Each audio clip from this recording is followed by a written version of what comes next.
Hello, everyone. You're listening to Those Are the Girls with Mallory and Bailey. And we are changing the culture and bringing back traditional values. So today's episode is really good. We're calling it Pro-Life, Prolove, and we're talking about a topic that is the most important topic to both of us when it comes to politics. If you ask me what is the most important thing that I care about, it is pro-life issues. It is something that it means a lot to me. So first thing I do want to do is I want to read the definition of what pro-life is, because if someone's listening and they're like, oh, I don't know what that means, I'm not quite sure, how do you define it, this and that, we're going to define it right now from the dictionary. And dictionary.com says it is opposing abortion and euthanasia. And abortion is the killing of a preborn baby, and euthanasia is the killing of, I probably should have looked up a better definition than what I'm going to say, but euthanasia is killing a human like on purpose, basically, right? So euthanasia would be like when people say dying with dignity. It's like the painless killing of a human. So if they have an incurable or painful disease, or they're in like an irreversible coma, some people are okay with just like not pulling the plug, because that would imply that their life support is keeping them alive, but like killing them because they're going to die, basically. Yes, exactly. So that pro-life is being against that. Correct. So to me, and so like I said, pro-life is very important to me. I think that it is the most important issue, because without, if we start defining when life begins, the rest of the Constitution does not matter, because, this person might not be alive. Like, I mean, one of the arguments people say is, well, if they can't live their own life outside of the womb or without having help or something like that, so does that mean people who are vegetables, people who are or a 3-year-old, or a 3-year-old cannot live by themselves without support? Let's be honest, sure, somebody could, I guess, crawl around and try and get food, but like if you're 6 months old out of the womb and nobody's helping you, you're going to die. I mean, you like people say, oh, it's a parasite. It's not a parasite, it's a child. Like, yeah, we'll get into a lot of that. But. Yeah. So it's just, to me, it's the most, we cannot start defining when life begins. Yeah. We have a concrete time. We know that if there is when the egg and the sperm come together, it creates something, and that something is a human. We know that. Right. We can say that about elephants. We can say that about dogs. If you killed a pregnant dog's baby, people would flip out. But the idea of killing a human is just like, it's trendy right now. Yes, it is very trendy, and we are definitely going to talk about that, because I have a story or two about that. But yeah, so to me, I'm pro-life, and I'm pro-life from the womb to the tomb, as they say. So from conception, so that also means, like, I believe, like, the moment the egg and the sperm meet, that I personally believe that is when life begins, so you cannot kill it. Right. I know there are people, so in the pro-life movement and the whole thing, there's like little subgroups, and I know there's some people who are very much against birth control, because they say that it's also blocking it if like you do X, Y, and Z, and I know there's even religions where you can't even use like condoms. Yeah, well, there's different definitely different discussions around that with birth control, because there are so many different kinds of birth control. I think, there are birth controls that will make basically your womb can't, if an egg and a sperm meet, they can't attach to the uterine wall. Like, it makes your uterus hostile to that connection. So even though the sperm and the egg have met, which we define as a life, it now can't root itself to the womb. So people say that is basically an abortion, or killing a baby. Some people don't see it that way. There are some that prevent the sperm and egg from ever meeting, in which case they've not met and there's no DNA created. And so, it's a huge topic. Yeah. So I'm going to say, so my personal opinion in this topic would be, I guess I would, if the life begins with sperm and egg, that means if the birth control, once they've met, like, there shouldn't be anything to block it. Right. So I believe that, to natural death, which could be, I don't know. We all know how you naturally die. Right. So, maybe in an accident, but not like the purposeful, like, not suicide, purposeful, like assisted suicide kind of a thing. Right. Right. So Yeah, I guess, Bailey, do you want to explain how you feel? Yeah. So for me, it's something that, I love kids. I can't wait to be a mom. I'm so excited for it. And I know that not everybody feels that way, which is a huge part of this conversation. Yeah. But like, I feel like I'm one of those people, like my goal in life is definitely, I would love to adopt. Yes. And for me, I would love to save a baby from abortion. Like if someone's debating aborting their baby and I can adopt it and give it a life, I would love to do that. Me too. I've actually I've thought of that. Yeah, and it's so cool. Like my husband and I talk about it, and it's something that we definitely would want to do down the road. We want kids of our own. Like, we're not in a place that we would be able to take care of a baby yet. We definitely help with the pro-life cause, but it's definitely on our radar for down the road. Yeah. I mean, and we'll get into this maybe a little bit later, but there's so many things that we can be doing. Oh, I guess we can get into it now. Who's it gonna hurt? There's so many things that we can be doing. There's so many organizations out there. When you're pro-life, people are so because of the culture, people have already put they already have a mindset, they already have an image of who you are. Right. So one of the things that, not necessarily because of those people, but I think it is something to be aware of, like, let's put our money where our mouth is. Right. So adoption, donating, money and time. There's a lot of pregnancy resource centers that need volunteers. I volunteered at the one when I was living in Virginia Beach, and then my mom was on the board of the one in Charlotte, and she used to make us volunteer. And that goes back to like what I talked about in the first episode when we were discussing like growing up in that bubble. So I have been doing that stuff since I was younger. Yeah. And it just, in my head, I was like, well, it just makes sense. Like, we do this walk, we go to that dinner, we volunteer, we help with the babies, do this and that. Yeah, there's like so many things that you can be doing. And if you are listening and you're pro-life, I do think it's super important that you are active. And, not everybody has the money or the time, so share stuff and share accurate stuff, Yeah. I mean, that was one thing, like, I really respected Allie Stuckey when she was pregnant. She's like, I don't need anything from my listeners. Like, I appreciate the thought. And so she did a registry for moms who were in need of supplies. And it's so easy to share an Amazon link and say, here's some things that moms in need. Or, I think, finding your local pregnancy centers or even like local orphanages, just places where you can donate and make kids' lives better. Even at school level, I mean, there are a lot of kids who are, in the foster care system are abused. My parents did foster care. We were just I forget what they call it. Temporary home, yeah. We did when their regular foster parents would go on vacation or have court meetings or have things where they couldn't be around. We'd have the kids for like a week or two. So we were never long term. But I got to meet a lot of really cool kids doing that. And it was really fun for me to have like siblings for a couple of weeks. And unfortunately, a lot of them had been through some really hard situations.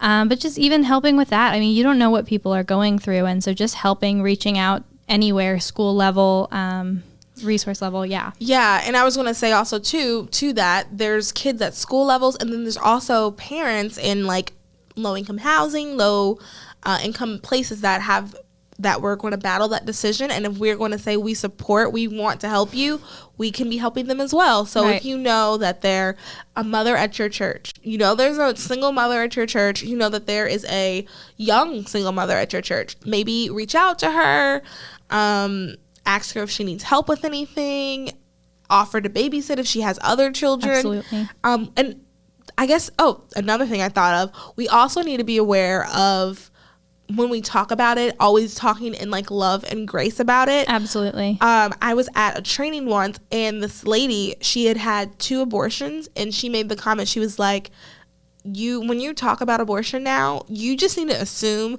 every person you're talking to knows someone who has had one or has had one. Right. Because the reality is that's the truth. That is the truth. Point. Yes. In 2020, that is the truth. And so when you do that, you have to offer grace, because some people, one of the things I've learned in this whole like talking to people about pro-life stuff, because like honestly, if you go on my Facebook, like that's what people argue with me about the most, one of the things I've learned in this, so hostile. It's crazy. Like, I didn't realize, like, when I started to comment on things, that's like the only time I would ever get a reaction. And these people would be like, oh, that's not a baby, it's a parasite. Like, they'd say things that were just like, or I hope you die because you support this. Like, yeah, someone hoped I got the R word. Someone said that to me once. Yeah, it's just crazy how violent these people are. Yes. And my thing is, like, a lot of people, though, don't know that it's bad. Like, some people genuinely believe in their heart that, like, oh, it's like, and if you questioning that question, like, you are shattering their world. Right. So I think that is one thing we also have to remember when we're discussing it, is, like, some people really don't know. Right. I mean, you know, like you said, you can genuinely believe that it's okay, that it's right. And I understand that, because there's been points in my life where I might have seen that view as well.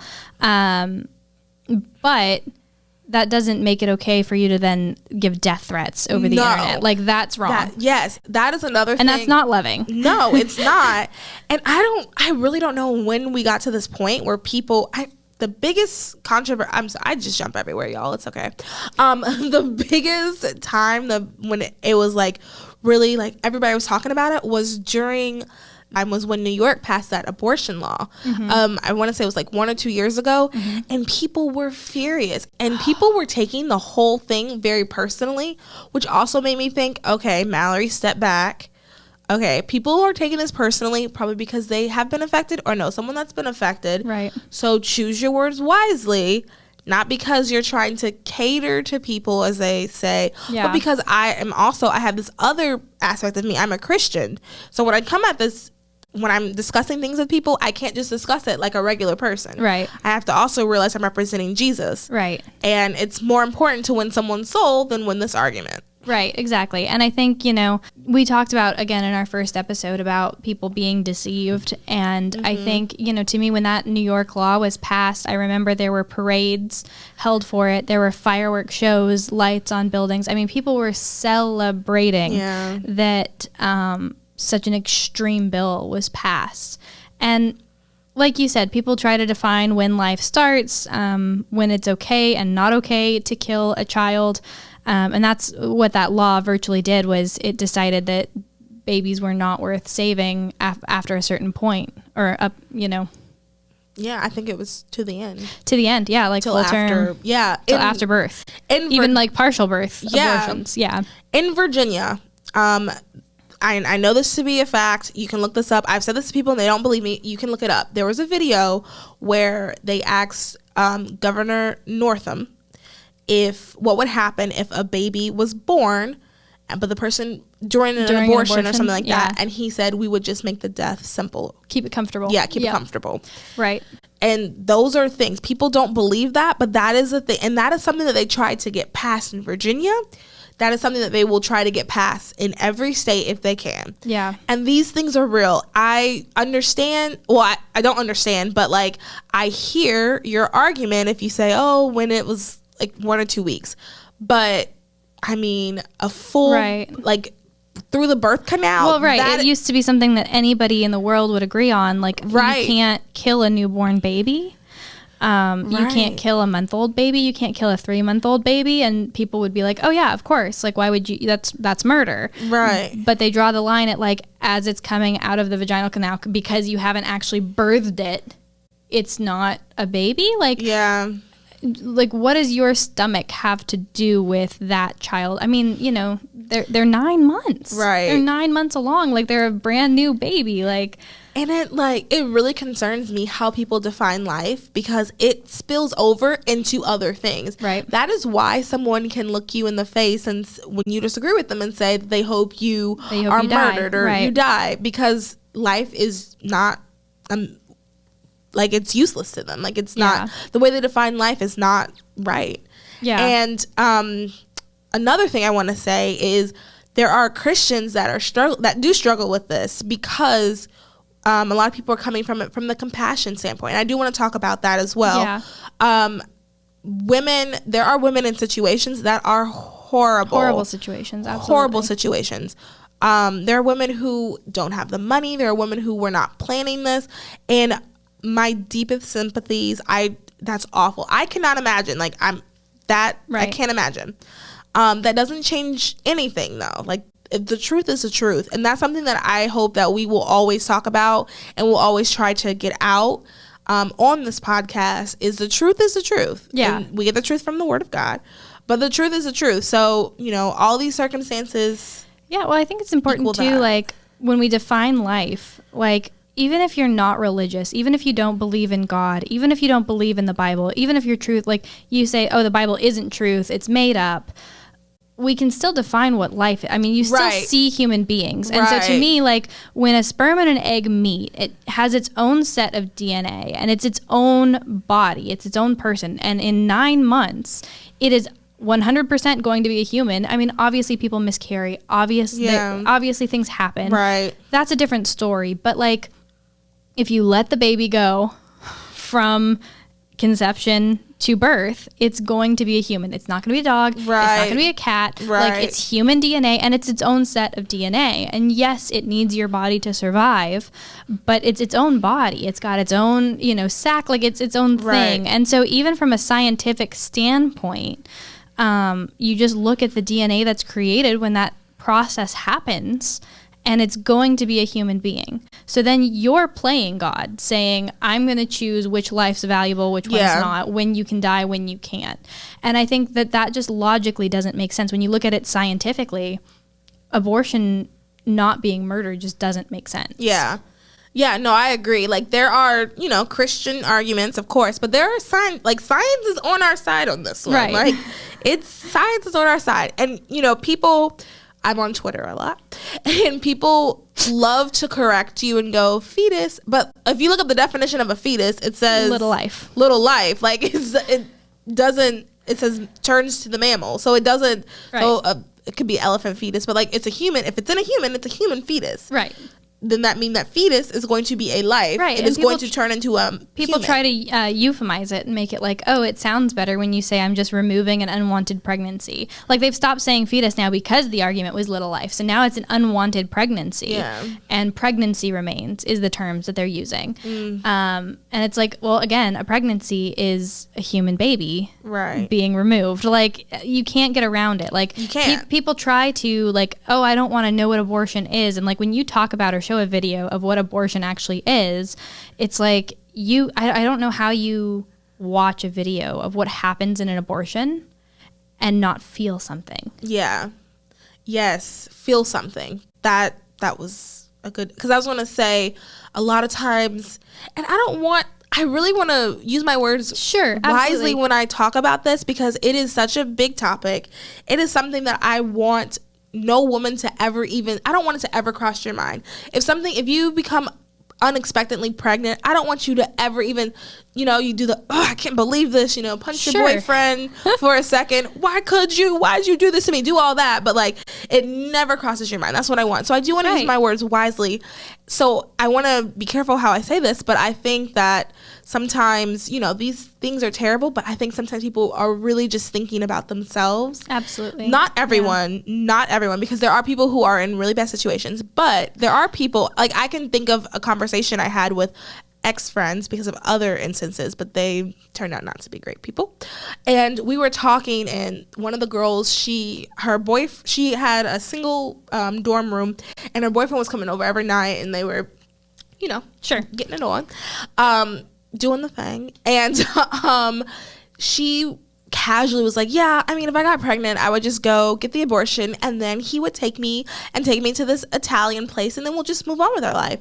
And then they were just, like, laughing. The other girls were just, like, laughing and just having this old jolly time about it, and it made me very uncomfortable. Yeah. And that is what I'm saying when I say that's the instance I'm talking about when I say sometimes people just are kind of thinking of themselves. Right. And they make it was so trivial. It made me it made my stomach feel weird. Right. No, you feel something, and you may not agree, or you may not even realize what you're feeling if you see, like, an abortion happen.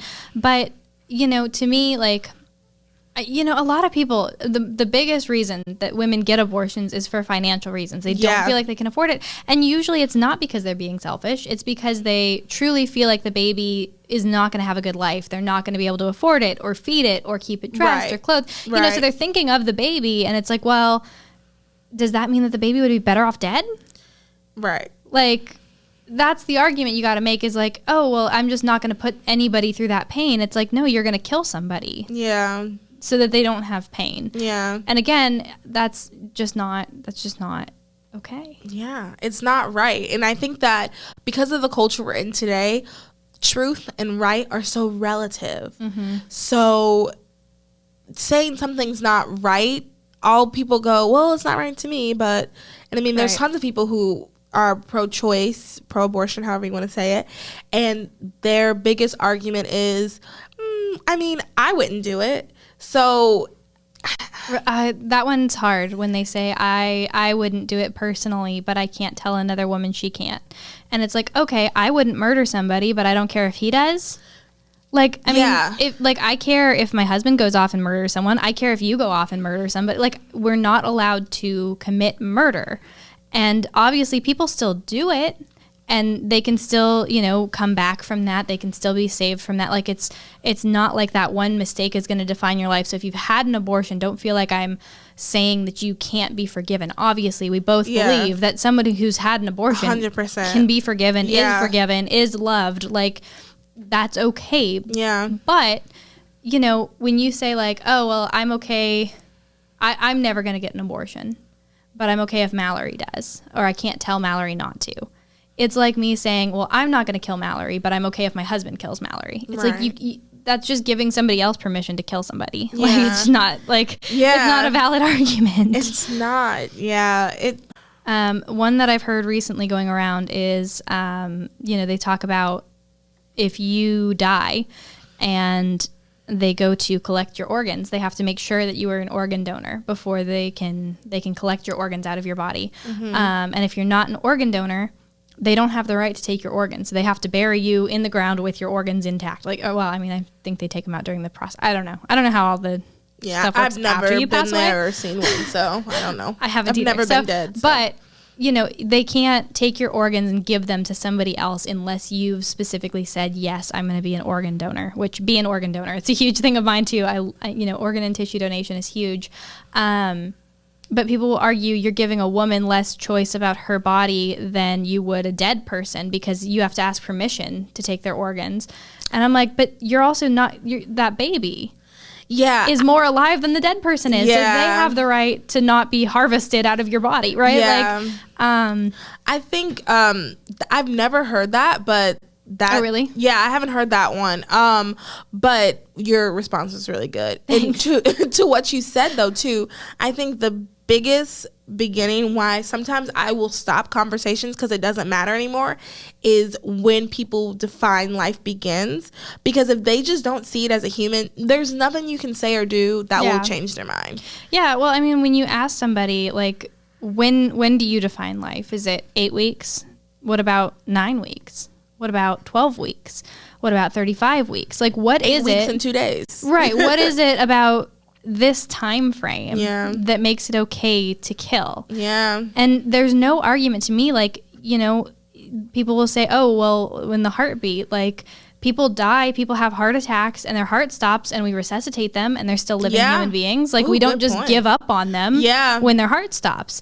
Oh, well, they're brain dead. They don't feel pain. Well, there are people in comas who don't feel pain either, but we can't just go around stabbing everybody in a coma because, especially if we know that in 9 months, they're going to wake up from that coma and be fully functional. Yeah. And, you know, then you've got people who talk about, like, is it okay to abort a baby with special needs? And it's like, no. Because we wouldn't kill somebody with special needs. Like, we love them and they're a great asset to the world. Like, why would you ever be able to abort somebody with special needs when you can't kill somebody with, you know, like, a lot of these arguments to me, it's just like everybody tries to justify and rationalize why they think what they think. Right. But when you start defining life at different times, you know, people also say, like you said, when they're viable, when they're able to live on their own without the mother's body, that's when they're a viable baby. And it's like, okay, well, American technology is so much more advanced than some other countries. So it's like, does that mean that American babies are more valuable than, you know, somebody else's babies who doesn't have the technology? Like, we could save a baby maybe at, I think it's 20 weeks. I think 20, 21 weeks. Yeah. Which is, I mean, it's not necessarily going to happen, but say for sure, like 25 weeks, we can absolutely save a baby at 25 weeks.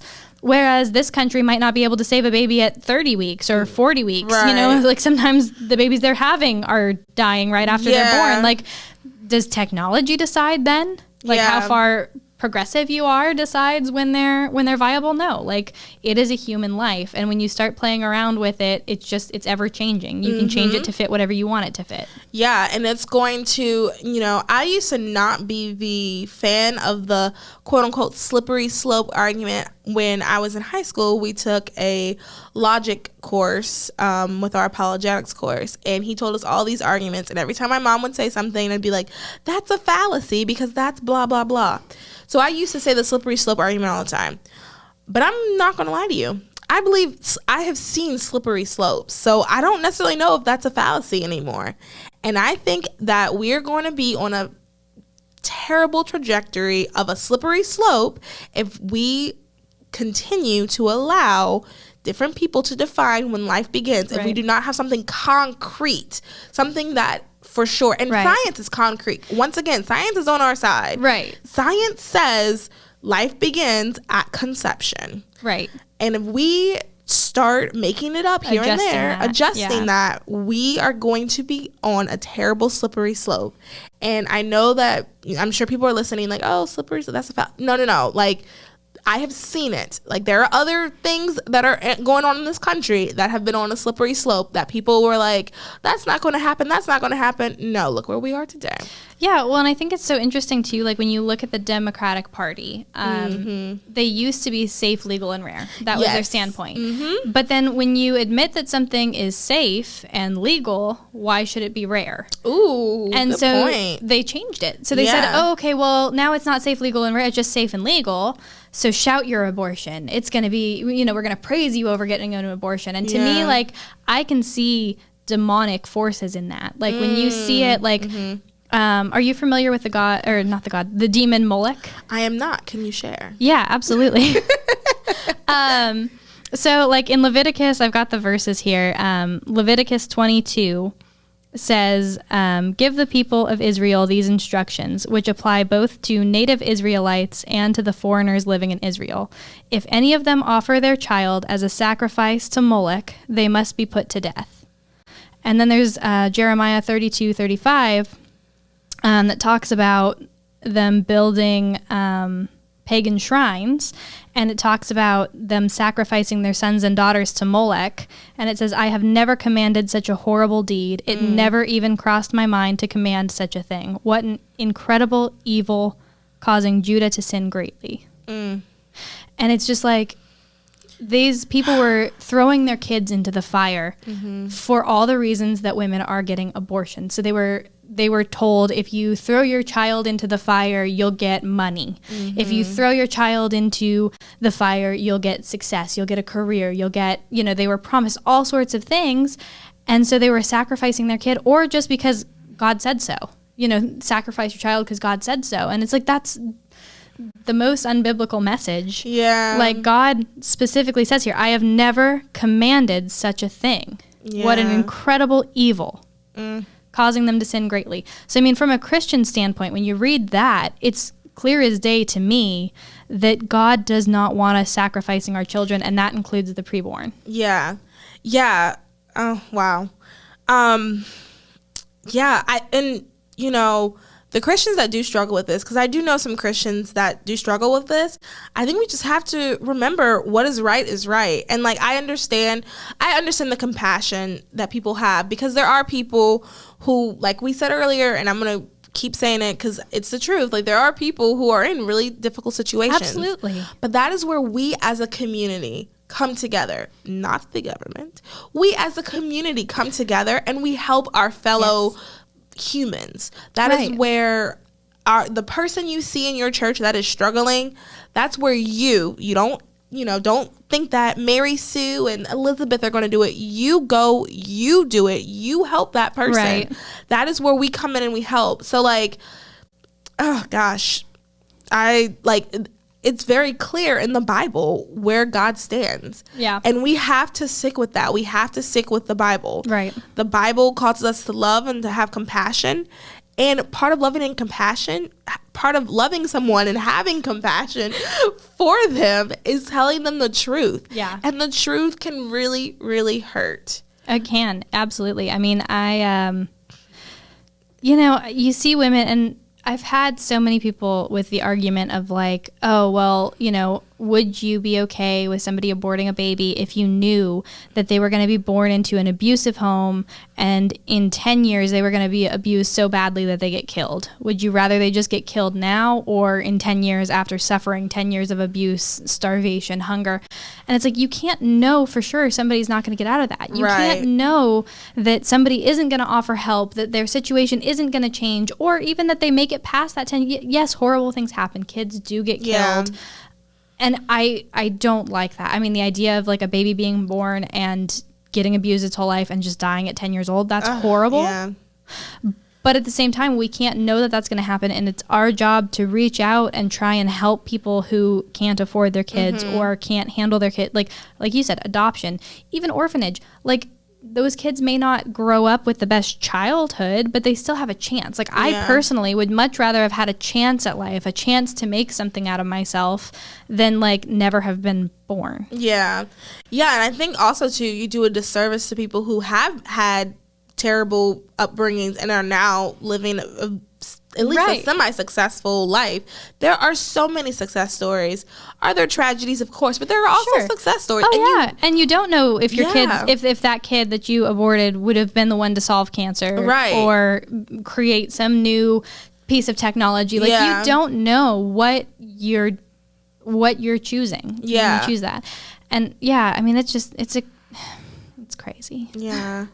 Yeah, and we really don't know. I think that's now discussing the topic and thinking about it, I think that not knowing is probably one of the biggest things that goes through everyone's mind whenever you talk about this topic, is we just don't know. If you have the baby, you don't know if you can provide for the baby. If you don't have the baby, you don't know what the things that the baby could have done, like the whole uncertainty thing. And I think that's when the devil can come in. When we are unsure and we're uncertain and we're not trusting God. Yeah. And I don't want to trivialize anything. I cannot imagine how difficult that would be. But I also feel like abortion is telling women that they're not strong enough. Yes. It is not I do not understand.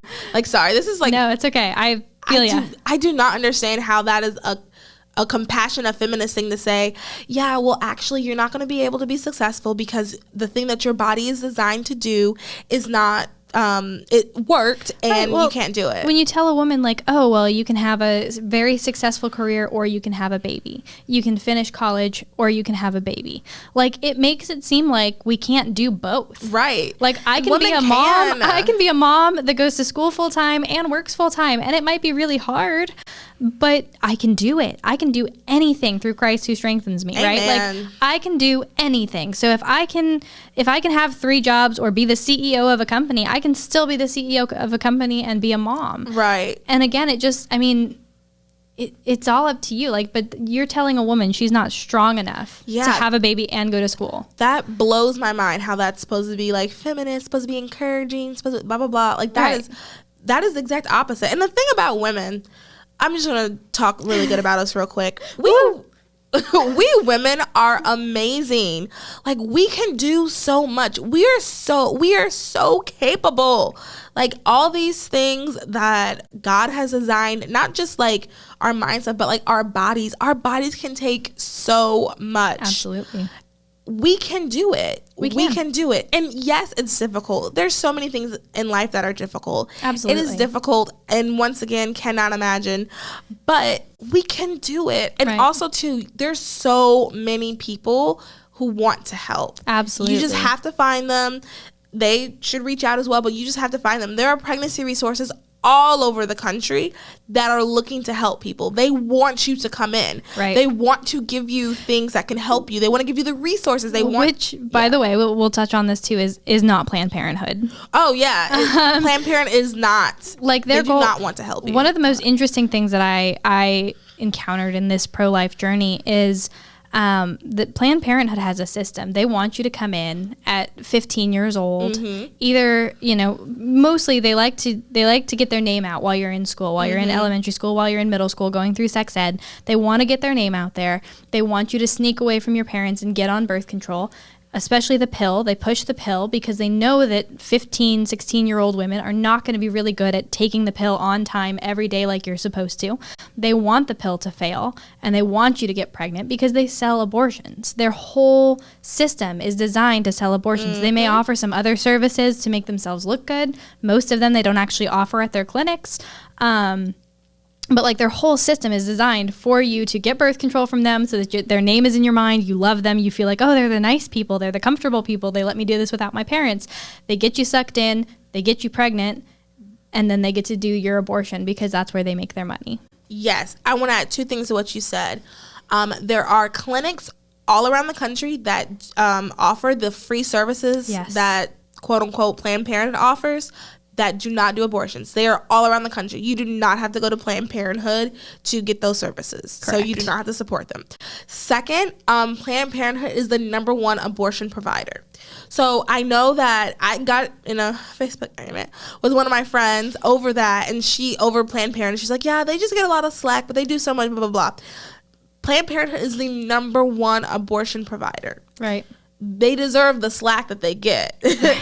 And what you said, Bailey, is so true. Have you seen Unplanned? I love that movie. Such a good movie. Everyone should watch it. Super good. Very emotional, especially also, at the beginning. Gosnell. Did you see Gosnell? No, I haven't seen that That one's one. so interesting. Okay. That one's more of the criminal investigation side of it, and you get to see more like inside of an abortion clinic. It's really weird.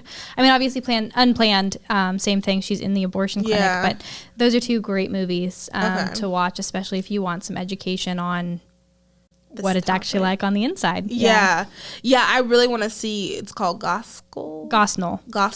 Yeah, he was I think I've heard of him for sure. Like, I'm pretty sure I've read an article about him or something. He performed like the most abortions, and they ended up finding like pieces of babies in his house. I mean, it was very very grotesque. Oh my god, wow. Yeah, it's bad, but it's an interesting storyline. And that is demonic. Like, I don't know this guy. I don't know anything about him, but like that's demonic. It's definitely there's some screws missing there.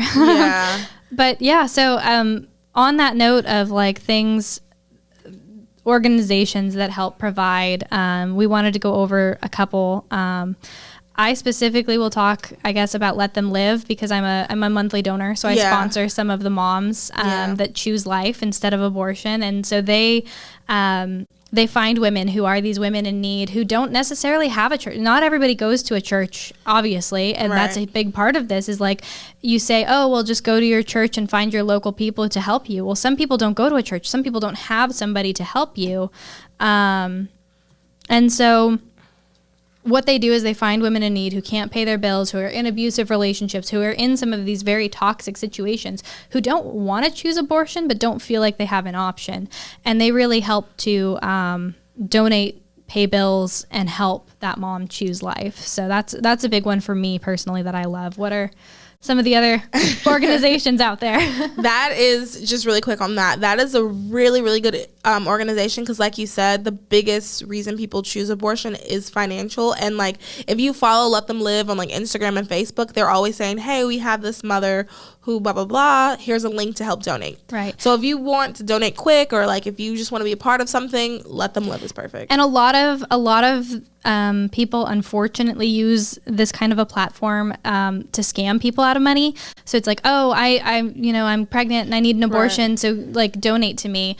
And Let Them Live does all of the background work of actually determining like this is a mom who's in that situation and not just a scammer saying that they're pregnant and in need of money. Good point, and it's actually somebody across the pond like scamming you out of your money, right? Like, so, yeah.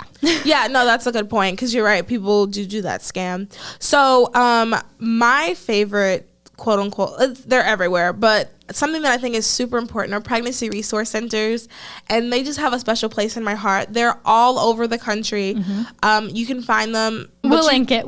Yeah, we'll link the right website that has it's a website that has like a list of all of the pregnancy resource centers all over the country. They are amazing. The women that work there genuinely care. They will pray for you, with you. They offer free ultrasounds. They offer classes. They offer help with like diapers, with clothes, and if you want to get connected with the church, they'll help you find a church and things like that. Like pregnancy resource centers are amazing. Absolutely. And they're everywhere. A lot of them are individually owned. So, there are going to be some that are a little bit more equipped than others. When I lived in Virginia, the one that I volunteered the most at was brand new. It was so cute. And one thing that I loved about it is they had, on the opening night, everybody wrote down prayers and stuff like that for the women that will be there, and they put them under the floorboards. So when you walk in, it's you can built on prayer. It's built on literally. prayer. Yeah, literally. And you can feel the atmosphere change. And the women that are in charge of it are like prayer ward. Like, it's just, that's awesome. Oh my goodness. Like, I love pregnancy resource centers. That is super important. They also always need volunteers. And to be honest, one thing that they always say is they always need money. And I want to say at one of the meetings I went to, they were like, really, like, we need money, because the difference between pregnancy resource centers and Planned Parenthood is they don't receive funding from the government. Right. So all the money and everything that they get are from us, donors, people who donate. So I would do that, volunteer with one. A lot of them have marches or they have races once a year. Yep. Gather a group of friends, do one, raise some money that way. They have dinners. There's so many things that you can do. They need sometimes people to teach classes. I knew a lady who, a pregnancy resource center, the one in Virginia, they had a post-abortive class. So like people who had an abortion and they were still struggling with it. Because that's the other thing too. Our culture has trivialized it, has made it be like, oh, I'll go get Italian after. But it's a traumatic experience. Yeah. It is a traumatic experience. It's heartbreaking. And I think a lot of times people realize what they've done, and sometimes it's not even till years later, and it can really affect you mentally. So this organization, or pregnancy resource centers, not all of them, I don't think all of them have them, but I know there are a lot that do. They have a post-abortive classes and things like that. Yeah. Another good one, I'll say, and we'll link we'll link them, because I mean most of them you can follow on Instagram. Yeah, and we can leave that there and like help you get in contact with them. But absolutely, I will say this one last one. Students for Life is really good. If you're in college, they have different chapters all over the country, and I would definitely get involved. Students for Life, and they do a lot. They do calling, they do text messages. Like, if you really want to be involved with the pro-life movement, Students for Life, for sure. Yep. And then some other ones like Live Action, and then there were none. Embrace Grace. We talked about Let Them Live. I mean, there's a lot of places that, like she said, we'll link and make sure that you have access to find who we're talking about. And then another company that we love, Mallory and I, are actually sporting our gear from Culture of Life.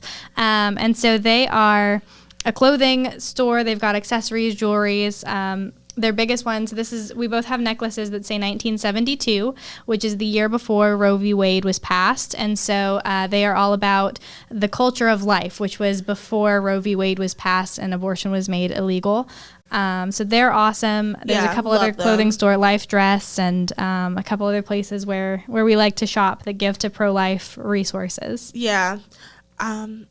Yeah. So, again, we're happy to answer any questions that y'all have. Leave them down below in the comments. Leave us a review on the podcast. But we love having these conversations. We'll definitely do more pro-life episodes down the line. There's still so much more to be said. Yeah. But we would love to hear your questions. Yeah. And your thoughts, too. Like, if you agreed with us or disagreed with us, let us know. Let us know if we got a topic wrong or anything like that, or if you think we should have been nicer or harsher or whatever. Let us know. Yep. Thanks for listening. Thanks. Bye. Thank you guys for watching today's episode of Those Other Girls. Make sure you also listen wherever you get your podcasts.